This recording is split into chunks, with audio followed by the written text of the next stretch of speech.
Hi, Raymond. Hello, Victoria. How are you? I'm doing well. How are you? I'm wonderful. Excited to be here with you. Same.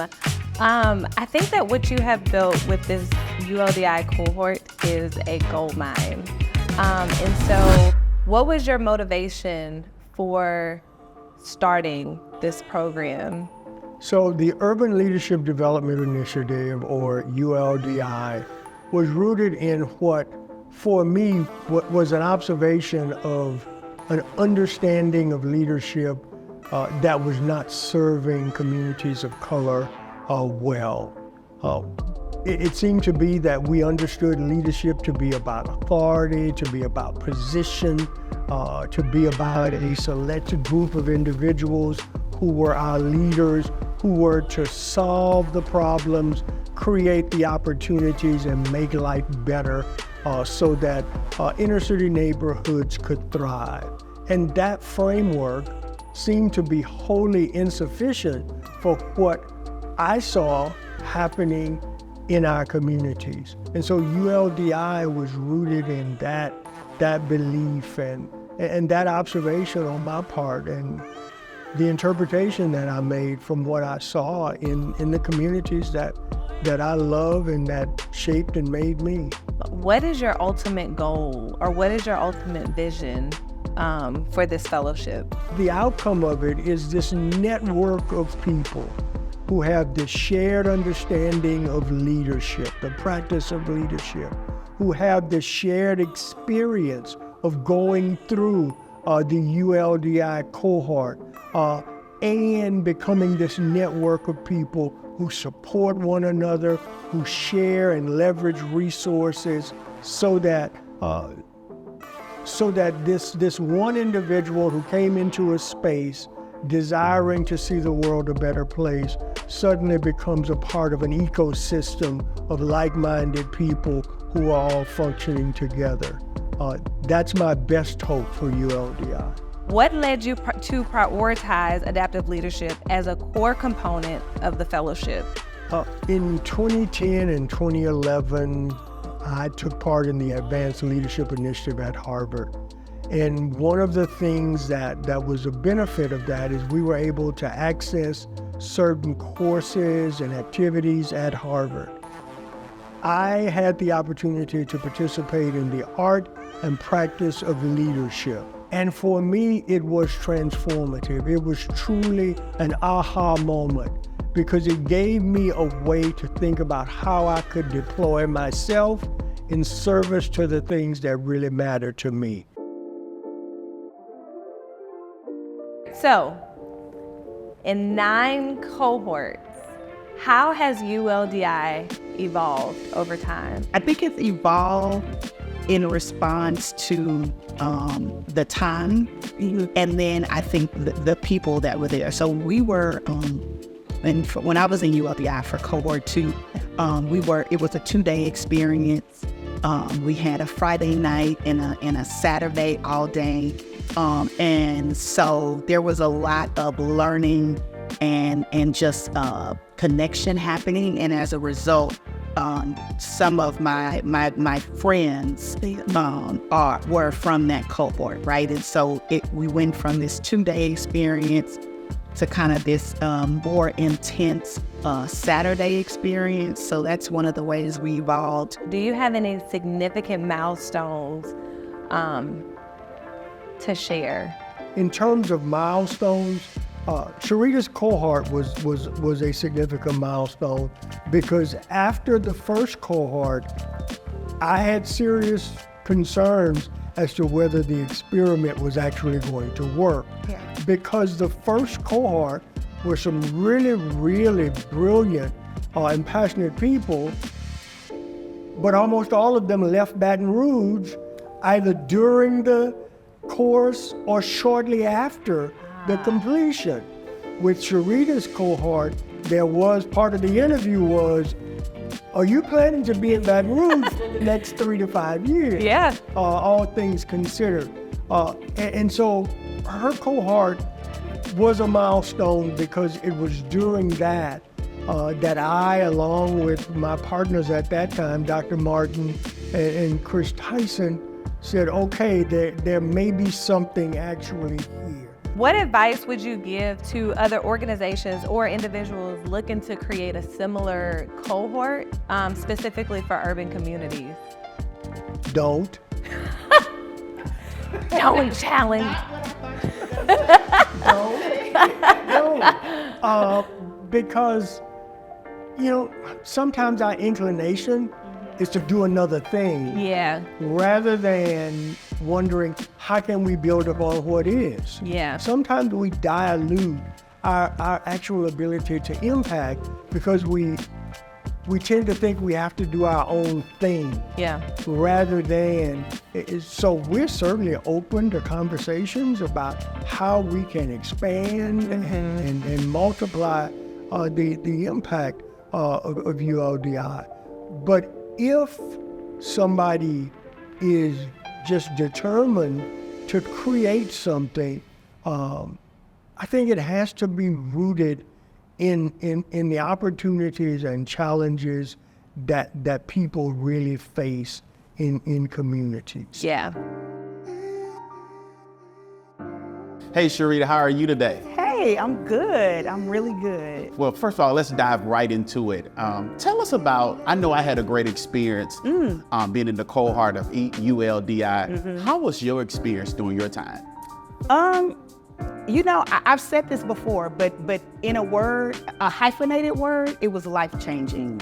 I tell people all the time, I came into ULDI a little bit dissatisfied with the work that I was doing. So I spent years by that time teaching adults to read and write and creating workforce development programs with this idea that if people could simply get their high school equivalency, then they could lead a better life, a self-sustaining life, right? And so I got a language through ULDI for the work that I was really trying to do. And so this 10 plus years in direct service was cool, but what I really wanted to do was systems change work to shift conditions that was holding a challenge in place.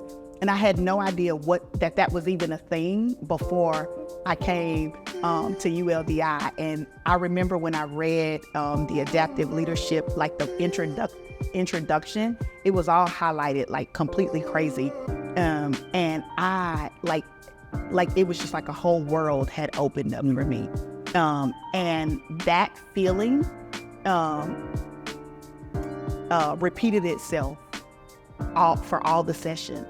So much so that I remember having a conversation with Raymond and saying, I need to bring this to teachers. I need teachers to understand the practice of adaptive leadership, and that leadership was not just, for the principals or the administrators, but that we could actually do something in our positions that would change the world. And it didn't happen for a number of reasons. But what did happen was it allowed me to be even more connected with MetroMorphosis, and here I sit today. So I am not lying when I say it changed my life. Hey, good to see you, Dr. Martin and Chris. How are y'all doing today? Good, thank you. Well, let's get right into it. What did you all think when Raymond first approached you about being a part of ULDI? I'll go with you first, Dr. Martin. Yeah, so it's an interesting story. So I first started out as a member at Star Hill, and I met with Raymond Jetson and wanted to find out how I could use my talents to support the work of the organization. And they were already doing so many really great things, I didn't think I was needed. And then he told me about MetroMorphosis and invited me to a restaurant downtown where Chris was also there. And they told me about this wonderful opportunity for emerging leaders in Baton Rouge to receive training, but they just weren't sure what the next steps would be and how to make that work. And so by the time we left that restaurant a few hours later, we had a syllabus and a plan, and we were able to launch the Leadership Institute.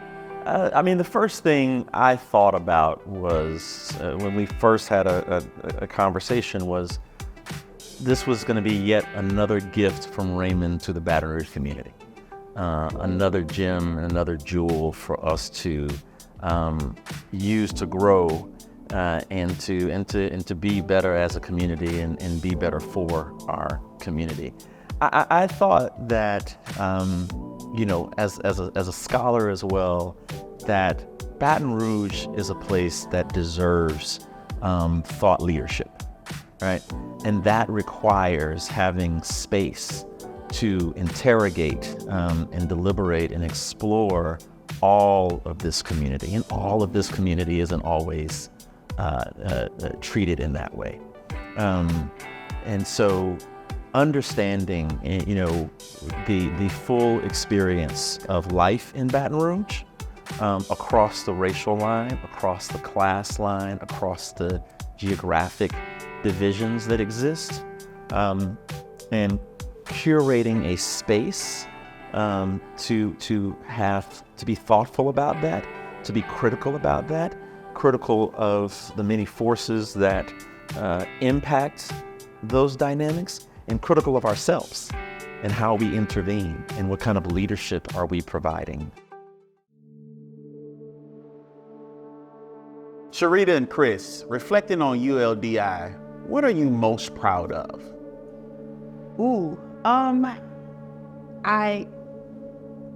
If you had asked me this question yesterday, I probably would have had a better answer. But I think just reflecting on our conversation today, I think the thing that I am most proud of is the network that has been built of the people who've gone through 8, almost 9 cohorts, the camaraderie that exists amongst the people who have finished.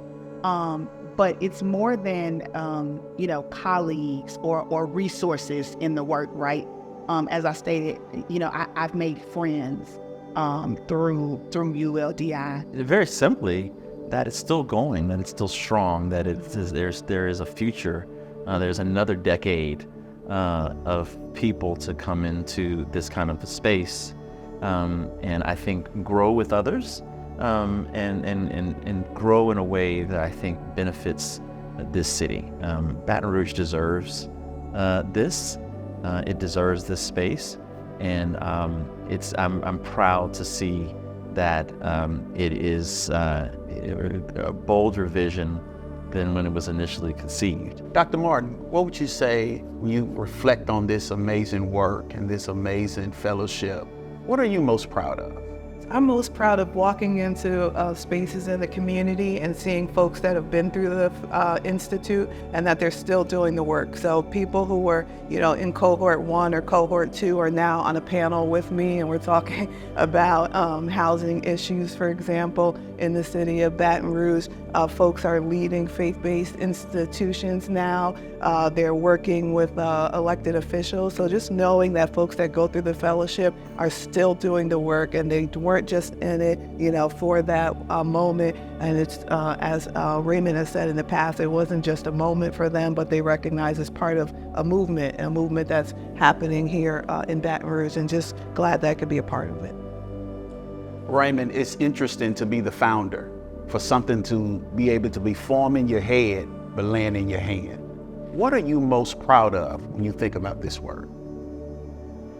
That it was an idea. It was, Tremaine, as you know from the language of ULDI, it was an experiment.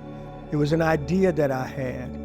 I am most proud of the fact that 2 very accomplished, very busy people paused their lives long enough to help co-create something, that they invested their time, their talent, their resources. I mean, the curriculum for ULDI was the creation of Lori Martin and Chris Tyson, because I asked for their help. I had this idea.